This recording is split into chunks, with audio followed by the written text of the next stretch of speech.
જૈન મિત્રો, આજના આ વિડીયોમાં આપણે વાત કરીશું કે તમારું ફાર્મર રજિસ્ટ્રેશનનું સ્ટેટસ કઈ રીતે ચેક કરવું. એટલે કે તમે તમારું ફાર્મર રજિસ્ટ્રેશન કરાવેલું છે તે એપ્રુવલ થયું કે રિજેક્ટ થયું અથવા તો પેન્ડિંગ છે તે તમે હવે મોબાઈલથી જ ચેક કરી શકો છો. અને કઈ રીતે ચેક કરવું તેની સંપૂર્ણ માહિતી મિત્રો આજના આ વિડીયોમાં આપણે જોવાના છીએ. તો આ વિડીયોને તમે સંપૂર્ણ જોજો અને આ વિડીયો તમને પસંદ આવે તો વિડીયોને લાઇક કરી દેજો, શેર કરી દેજો. અને આ ચેનલને હજી સુધી તમે સબસ્ક્રાઈબ કરેલી નથી તો આ ચેનલને તમે સબસ્ક્રાઈબ કરી દેજો. જોઈએ ખેડૂત મિત્રો કે તમે ફાર્મર રજિસ્ટ્રેશન કરાવેલું હોય અને તમે જે ફાર્મર રજિસ્ટ્રેશન કરાવેલું છે તે મંજૂર થયું કે નહીં, એટલે કે તેનું સ્ટેટસ કઈ રીતે મોબાઈલથી ચેક કરવું. તો એ ચેક કરવા માટે સર્વપ્રથમ તમારે મોબાઈલમાં પ્લે સ્ટોર એપ્લિકેશનને ઓપન કરી લેવાની રહેશે અને ત્યાં જઈ તમારે ફાર્મર રજિસ્ટ્રેશન છે તે લખવાનું રહેશે. ફાર્મર રજિસ્ટ્રેશન લખી અને તમે પાછળ છે તે ગુજરાત લખશો એટલે ત્યારબાદ છે તે તમને એક એપ્લિકેશન છે તે જોવા મળશે. તો આપણે ફાર્મર રજિસ્ટ્રી છે તે લખી અને ત્યારબાદ ગુજરાત લખી અને ત્યારબાદ આપણે તેને સર્ચ કરીએ. તો મિત્રો આ પ્રમાણે તમે લખશો ફાર્મર રજિસ્ટ્રી ગુજરાત એટલે આ પ્રકારની એક એપ્લિકેશન છે તે તમને જોવા મળશે. તો આ એપ્લિકેશનને તમારે તમારા મોબાઈલમાં ઇન્સ્ટોલ કરી લેવાની રહેશે. મિત્રો મારે આ એપ્લિકેશન અગાઉથી ઇન્સ્ટોલ કરેલી જ છે એટલે હું તેને ઓપન ઉપર ક્લિક કરી અને તેને ઓપન કરી લઈશ. મિત્રો ઓપન કરશો એટલે આ એગ્રીસ્ટેકની એપ્લિકેશન છે તે તમને આ પ્રકારે જોવા મળશે. તેનો હોમ પેજ એટલે કે ઇન્ટરફેસ આ પ્રકારે જોવા મળશે.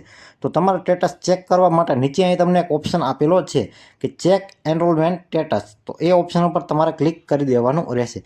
જેવું તે ઓપ્શન ઉપર ક્લિક કરશો એટલે તમને સ્ટેટસ ચેક કરવા માટેના બે ઓપ્શન જોવા મળે છે. એક છે એનરોલમેન્ટ આઈડી નંબર અને બીજો છે આધાર કાર્ડ નંબર.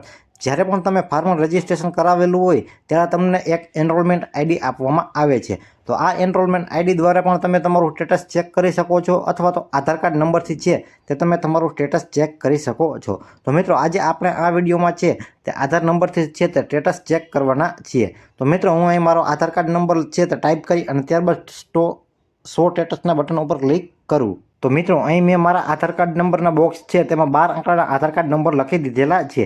તે સુરક્ષાના કારણે હાઈડ કરેલા છે. તો ત્યાં તમારે તમારા આધાર કાર્ડના 12 અંકડાના નંબર લખી દેવાના રહેશે અને ત્યારબાદ તમારે શો સ્ટેટસ બટન ઉપર ક્લિક કરી દેવાનું રહેશે.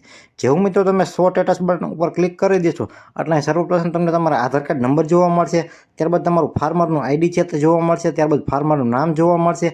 તેની બાજુમાં તમને એનરોલમેન્ટ ડેટ છે તે જોવા મળશે, કઈ તારીખે તમે એનરોલમેન્ટ કરાવ્યું છે. તેની નીચે તમને એપ્રુવલ સ્ટેટસ છે તે પેન્ડિંગ અથવા તો એપ્રુવ બતાવશે. જો તમારું ફોર્મ હજી સુધી મંજૂર ન થયું હોય અને પડતર હશે તો તે તમને પીળા અક્ષરથી પેન્ડિંગ લખેલું જોવા મળશે અને એપ્રુવ થયેલું હશે તો ગ્રીન અક્ષર એટલે કે લીલા અક્ષરથી તમને છે તે એપ્રુવડ લખેલું જોવા મળશે. અને એપ્રુવલ કઈ તારીખે આપવામાં આવ્યું છે અથવા તો રિજેક્શન છે, તમારું ફોર્મ રિજેક્ટ કરવામાં આવ્યું હોય તો ત્યાં એપ્રુવલ અથવા તો રિજેક્શનની ડેટ છે તે ત્યાં તમને જોવા મળશે.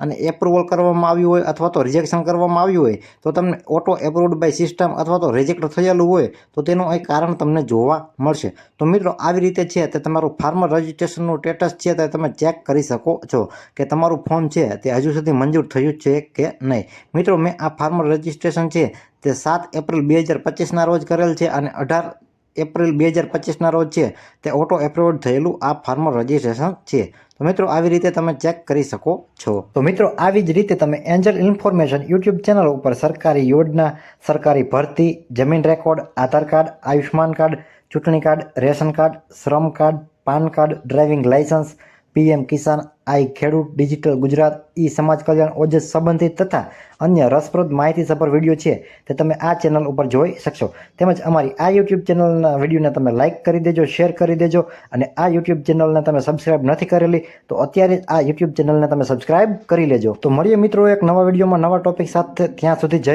હિન્દ.